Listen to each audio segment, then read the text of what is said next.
பிச்சைப்பூர் சினிமாவில் இந்த இப்படி ரொம்ப நஷ்டம் வந்து பார்க்க போகிற முடியும் பார்த்தீங்கன்னா பிக் பாஸ் சீசன் 7ஓட இப்போ 24 ஹவர்ஸ் ஸ்ட்ரீமிங்கில் வந்து பார்த்திங்கன்னா சரண விக்ரம் வந்து பார்த்திங்கன்னா இப்போ தான் வந்து அவருக்கு ஒரு புரிதல் வந்திருக்கு அப்படிங்கிறது தெளிவாக தெரியுது. ஏன்னா வந்து மாயாவும் சரி பூர்ணிமாவும் சரி இவங்கள பற்றி பின்னாடி பேசுகிறாங்க. ஸோ முன்னாடி ஒரு மாதிரி இருக்காங்க, பின்னாடி ஒரு மாதிரி இருக்காங்க அப்படிங்கிற ஒரு விஷயம்.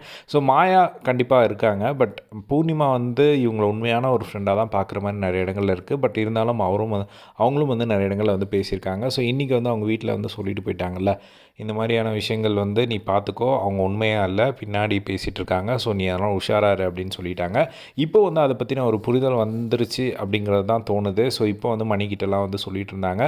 அவர் என்னென்ன சொன்னார் அப்படின்னா வந்து, நான் 12 வாரம் வேஸ்ட் பண்ணிட்டேன்னு எனக்கு இப்போ ஒரு கில்ட் வந்துடுச்சு. இப்போது நான் நெக்ஸ்ட்டு ஒரு 3 வீக்ஸ் இருந்தேன் அப்படின்னா கண்டிப்பாக ஃபன்னாக இருந்துட்டு போயிடலான்னு நான் முடிவு பண்ணியிருக்கேன் அப்படிங்கிற மாதிரி வந்து சொல்லிட்டு வந்து பார்க்க முடிஞ்சுது. அதே மாதிரி வந்து பார்த்திங்கன்னா நான் வந்து அவங்கள ரொம்ப நம்பினேன். பூர்ணிமாவும் சரி மாயாவும் சரி அவங்கள அவ்வளோ நம்பினனால தான் வந்து நான் வீக்கெண்டில் கூட வந்து கமல் சார் வந்து அவ்வளோ பெரிய மனுஷன் ஒரு விஷயம் சொல்லும் போது நான் எழுந்து அவங்களுக்கு தப்பாக போயிடக்கூடாது அப்படிங்கிறதுக்காக அவங்களுக்காக நின்று நான் அந்த இடத்துல வந்து பேசினேன். பட் உண்மையாக பழகினாங்கன்னு நினச்சி நான் அந்த மாதிரி பண்ணிட்டேன். அதே மாதிரி அர்ச்சனா கூட எனக்கு சொன்னது உண்மையாக இப்போ அப்படிங்கிற மாதிரி தோணுது அப்படிங்கிற மாதிரி சொன்னார். என்ன அப்படின்னா, அர்ச்சனா நிறைய டைம் சொல்லியிருப்பாங்க, நீ வந்து ஒரு தப்பான ஒரு இடத்துல மாட்டிகிட்ருக்க, அதுலேருந்து வெளியே வா வெளியே வா அப்படின்னு சொல்லிட்டு. அப்போல்லாம் எனக்கு அதை பற்றி ஒன்று சுத்தமாக வந்து புரியல. பட் இப்போ தான் வந்து எனக்கு புரிகிற மாதிரி இருக்குது அப்படிங்கிற மாதிரி மணிக்கிட்ட வந்து சொல்லிட்டு இருந்தாங்க.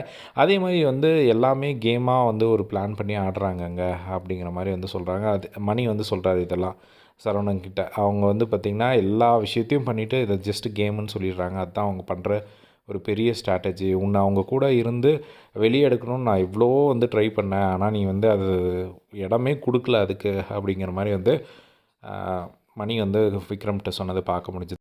அதே மாதிரி எங்கள் வீட்டில் வந்து பார்த்திங்கன்னா எங்கள் அம்மா வந்து மாயா பூர்ணிமா கூட வந்து சுத்தமாக பெருசாக பேசலை. ஆனால் அர்ச்சனாவை வந்து அவ்வளோ முத்தா கொடுத்து போகும்போது வந்து போனாங்க, அவ்வளோ முத்தம் கொடுத்துட்டு போனாங்க அர்ச்சனாக்கு.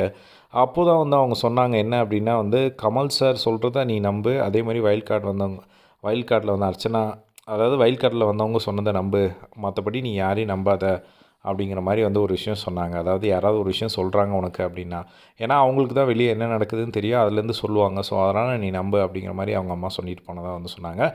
அதே மாதிரி இவங்ககிட்டலாம் கொஞ்சம் டிஸ்டன்ஸ் மெயின்டைன் பண்ணு, அதுதான் மக்களும் வந்து எதிர்பார்க்குறாங்க. இவன் வந்து ரொம்ப நல்லவன், பட் இவன் வந்து ஒரு இடத்துல மாட்டிகிட்ருக்கான் அப்படிங்கிறது மட்டும் எனக்கு புரிஞ்சுது அப்படிங்கிற மாதிரி வந்து சொன்னார். ஸோ ஃபைனலாக அவர் சொன்ன ஒரு விஷயம் கன்க்ளூட் பண்ணது எப்படின்னு பார்த்திங்கன்னா, நான் வந்து ஒரு முடிவு எடுத்துட்டேன். இனிமேல் இருந்தேன் இந்த வீட்டில், இதுக்கு மேலே இருக்கிற ஒவ்வொரு நாளும் நான் ஜாலியாக ஃபன்னாக இருந்துட்டு போகிறேன்.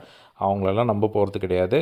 நான் இப்போ எனக்கு இருக்கிற ஒரே கில்ட் என்ன அப்படின்னா வந்து, இது வந்து பிக் பாஸ் அப்படிங்கிறது ஒரு பெரிய ஒரு ஆப்பர்ச்சுனிட்டி. இந்த ஒரு ஆப்பர்ச்சுனிட்டியில் 12 வாரத்தை நான் இந்த மாதிரி வேஸ்ட் பண்ணிட்டேனே அப்படிங்கிற மாதிரி தோணுது அப்படிங்கிற மாதிரி வந்து அவர் சொல்லி ஃபீல் பண்ணிகிட்ருக்காரு. பட் உண்மையிலேயே அர்ச்சனா எத்தனையோ வாட்டி வந்து சொன்னாங்க, பட் அர்ச்சனா கூட தான் வந்து சண்டை போட்டுட்ருந்தார். ஸோ ஃபைனலாக வந்து பார்த்திங்கன்னா இப்போ யார் சொல்லியும் வந்து அவர் நம்பாமல் ஃபைனலாக அவங்க அம்மா சொல்லி தான் வந்து நம்பியிருக்காங்க. ஸோ உண்மையிலே அது ஒரு நல்ல விஷயந்தான்.